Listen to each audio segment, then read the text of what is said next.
அனைவருக்குமே வணக்கம். சற்று முன் கிடைத்திருக்கக்கூடிய ஒரு மிக மிக முக்கியமான செய்தி ஒன்று வெளியாகியுள்ளது. சற்று முன் டாஸ்மார்க்கில் 50,000 கோடி மெகா ஊழல், செந்தில் பாலாஜி கதை முடிந்தது. இது மாதிரி பார்த்தீங்கன்னா செய்திகள் வெளியாயிருக்கு.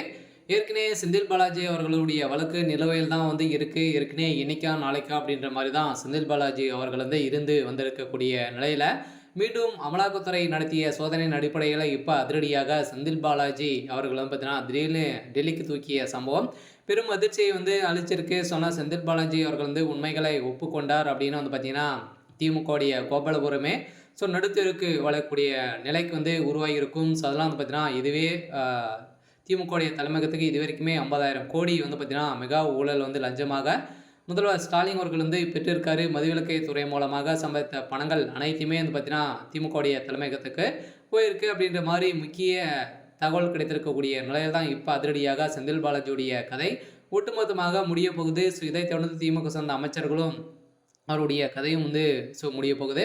ஸோ இதை பற்றி இந்த வீடியோவில் நம்ம முழுமையாக பார்க்கலாம். ஸோ அதுக்கு முன்னாடி நம்ம சேனலுக்கு இப்போ தான் நீங்கள் முதல் முறையாக வந்திருக்கீங்க அப்படின்னா மறக்காமல் நம்மளுடைய சேனலை சப்ஸ்கிரைப் பண்ணி சப்போர்ட் பண்ணுங்கள்.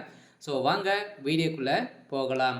ஸோ பார்த்தீங்கன்னா செந்தில் பாலாஜி அவர்களுடைய சம்மந்தப்பட்ட 10க்கும் மேற்பட்ட நண்பர்களுடைய வீட்டில் ரைடுகள் நடந்தது. ஸோ அதே மாதிரி பார்த்தீங்கன்னா சென்னையில் உள்ள எழும்பூரில் உள்ள டாஸ்மாக் தலைமையக அலுவலகத்திலும் பார்த்தீங்கன்னா அமலாக்கத்துறை அதிகாரி சோதனை நடத்தியதில் அங்கே சிக்கிய முக்கிய ஆவணங்களும் சிக்கிருக்கு. ஸோ அதே மாதிரி போல் ஜெகத் ரக்ஷகன் மதுபான அலுவலகங்களும் பார்த்தீங்கன்னா ரெய்டுகள் நடந்திருக்கு. ஸோ அதனால பார்த்தீங்கன்னா திமுகவுடைய இவங்க மூவருமே கூட்டணி வைத்து தான் மெகா ஊழல் செஞ்சுருக்காங்க. பக்கா பிளான் போட்டு மக்களை ஏமாற்றி இது வரைக்குமே லஞ்சமாக கொடுத்த பணமே 50,000 கோடி ஊழல் செஞ்சுருக்காங்க அப்படின்ற மாதிரி இப்போ முக்கிய ஆதாரம் சிக்கியிருக்கக்கூடிய நிலையில் தான் இப்போ திமுகவுடைய தலை ஒட்டுமொத்தமாக முடிய போகுது.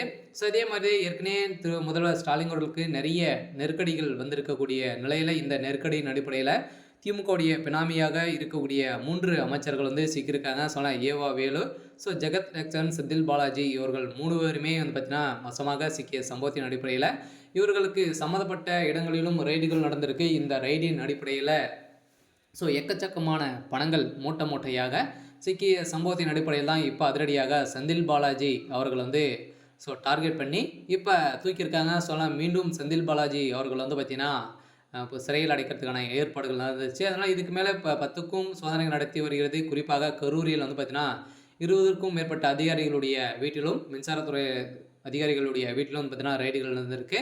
ஸோ இதன் அடிப்படையில் தான் மின்சாரத்துறையிலும் பார்த்தீங்கன்னா 40,000 கோடி மெகா ஊழல் நடந்திருக்கு அப்படின்ற மாதிரி திமுகவில் கூட்டணி வைத்திருக்கக்கூடிய ஒரு கட்சியை பார்த்தீங்கன்னா அன்புமணி ராமதாஸ் அவர்கள் பார்த்தீங்கன்னா குற்றச்சாட்டு வைத்திருந்த நிலையில் இந்த நிலையிலும் சிக்கியிருக்காங்க. பார்த்தீங்கன்னா இப்போ செந்தில் பாலாஜியுடைய கதை ஒரு கேள்விக்குறியாகவே மாறி இருக்கு.